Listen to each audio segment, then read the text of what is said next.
Hello, mình một toài.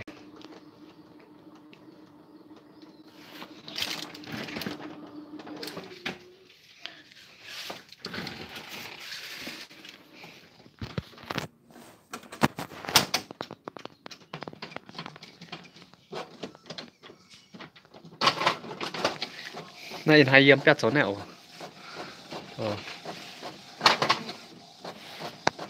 Hai yếm pet số này, số C. Phụ miền số ra. Nên nó mà mái này, nó mà tôi lao hải.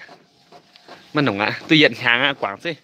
Quả mình, này số có bữa hẳn phát chia đi. Tấn hai giờ liều nồng đo no. Đây hai số tốt no thôi. No nhìn số công hơn.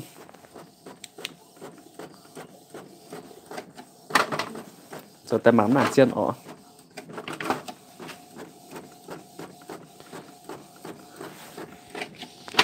Nên nòm nhìn số công có phát hơn đo no.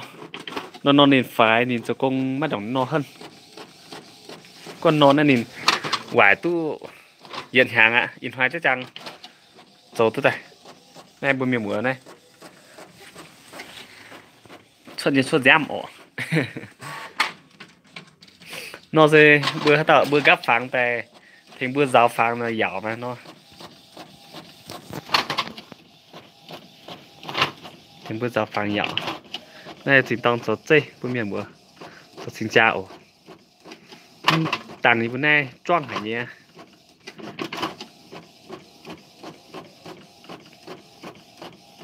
Nhà lọ, tại nhiên suốt đó cần nhiều mình chiếu bữa mùa tỏi bữa mặn. Cái tụ như bữa nay sẽ phải nó choang. Lùng ấp nè.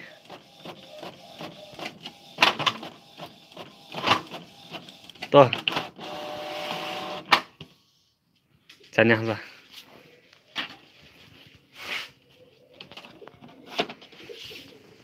Hát ta chấm tụt số C. Hiểu một tạt số sinh ra chứ. Tạt này ổ. Tạt này đào phía trên này.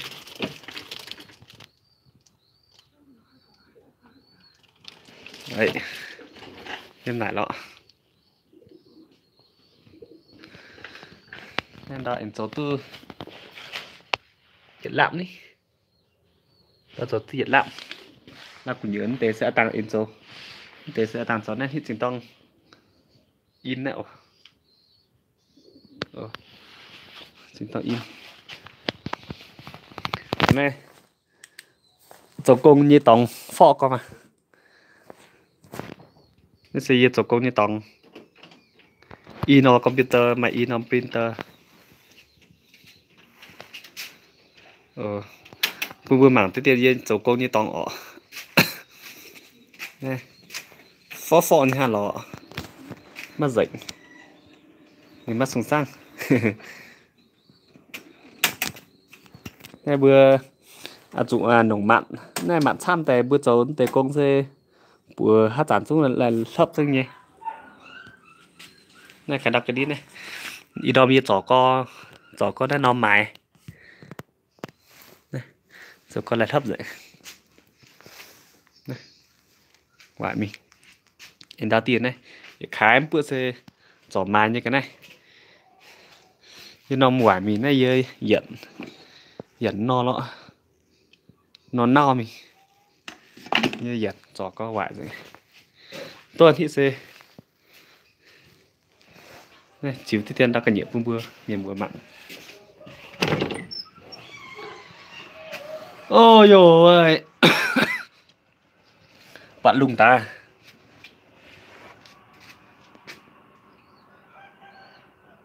Này ấp lùng ấp down nha mà. Như bướm chia lùng họ giang anh xuất điêu mạnh gì đi tầm tóng mạnh sẽ ấp giỏ rồi. Nên hiện đào mạng tôi bảo tới ba. Đây nọ.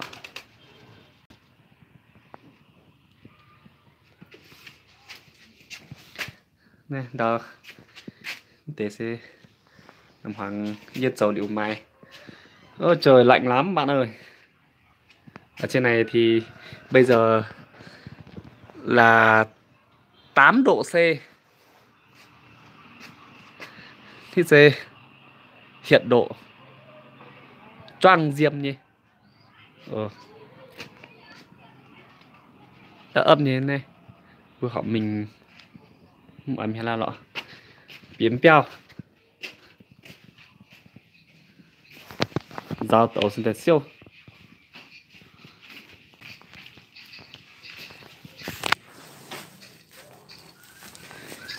Ở Lai Châu nhé bạn ơi. Bạn ở đâu nhỉ?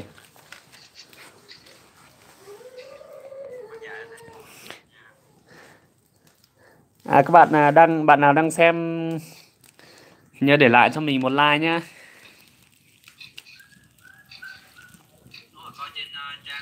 Cảm ơn các bạn. Na Hang Tuyên Quang. Tuyên Quang mình có một chị dâu ở Tuyên Quang. Nó choang hả giọt ổn hơn tới bữa của mẹ gà giọt ổn xin tới siêu hả ổ. Bữa xong để tặng bữa cho của mẹ tại piu à. Thế nào mà.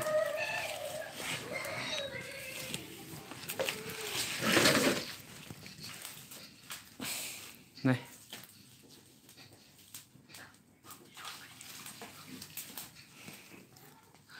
Lùng xe choang hả nhớ miền mùa. Bữa mình hay là bữa chủ trụ lồng lùi hầu siêu. Tàng sẽ choang hả nhỉ. Miền của miền bữa mà tốt thuận cả nhiều ổ. Thảo danh phải truy. Bữa mà tốt thuận cả nhiều choang hả. Thằng nhìn hoài tổ pháo dây. Hải này bữa con nó chỉ trong của chỉ và là choang tay này bữa sẽ cho đâu quầm buổi tại hiện phiết quải xin được cứ anh kịp trên của ngoại ăn nó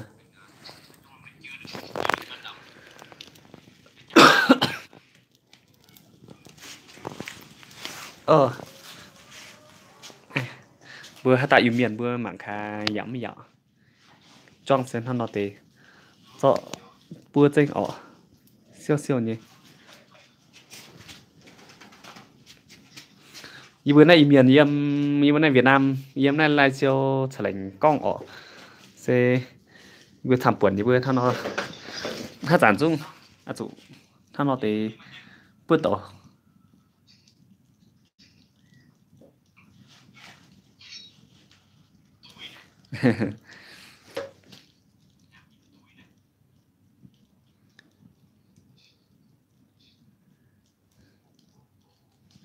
thằng nó thì sẽ com như bữa kiểu số com bên này hít tụ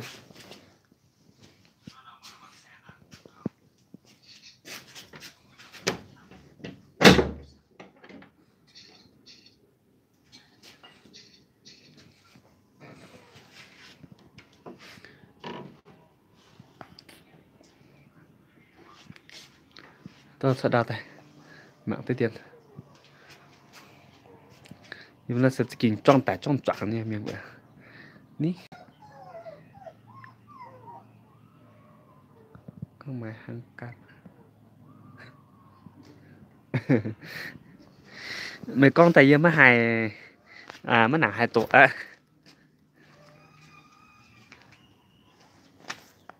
này giờ này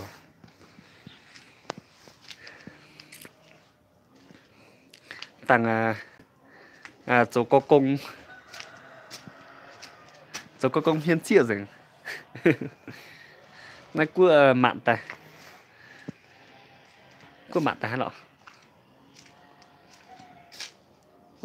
anh thảo sinh choang tài như bữa nay ní bữa mảng hoa bữa ở mảng mắt thông ní tê hít tê tin nhạn giờ mình hoa là châu hoa hít nói giờ tại anh phiếu bữa miền bữa mảng cả hoa xây nên sẽ phun tới nọ hoa nhìn choang mà choang thì bữa nay sẽ kinh hắn nói nó choang hải mình tầm tòng bữa mình tòng nhịp pin ai này nhịp pin trong ní vừa này em chỗ lang đây em chỗ lang ta nhìn choang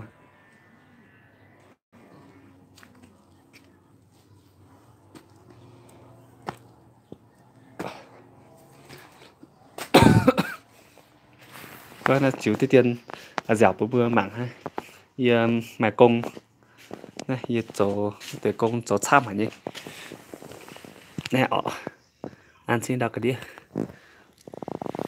này chẳng yêu chọn điểm đâu cũng được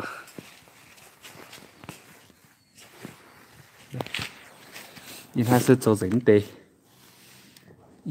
bùa chắc chắn chỗ tu tê chỗ chẳng ạ anh mà anh tế này bùa bùa mảng tiết tiền bùa bùa hít tụ xây dựng như công xe nọ này chỗ có chó có yếu nó mày chiều tập bữa miền mùa sẽ hít tu sĩ bữa sẽ giờ sẽ cho hai nhung công này ở giờ sẽ liệu cho chọn tệ chăm này chẳng in tuân tệ ở đằng để mày nhỉ đó nhớ lọ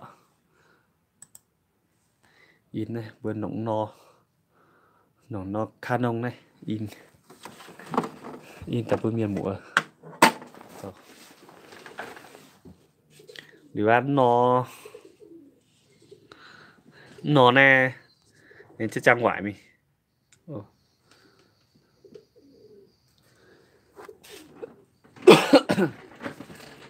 nó trong ngoại nè tổ bữa miền mùa này chiều tiết tiền bữa mã dẻo ha mà liệu mảng bữa hít tu xây bữa xây cho cho hắn nhung in hoài sẽ cho hắn nhung thì như tại chiều dạo tại bữa tại bữa mạng bữa hít tụ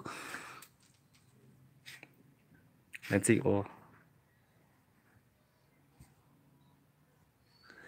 bữa hát tam miền bữa mảng bạn năm video gì nào bữa xưa trên tôi là khu gian online bây anh sẽ năm video pun miền mùa tham tới cái bảng ở con thảo bữa bạn như cho tại dạo nhé nên chính tham bye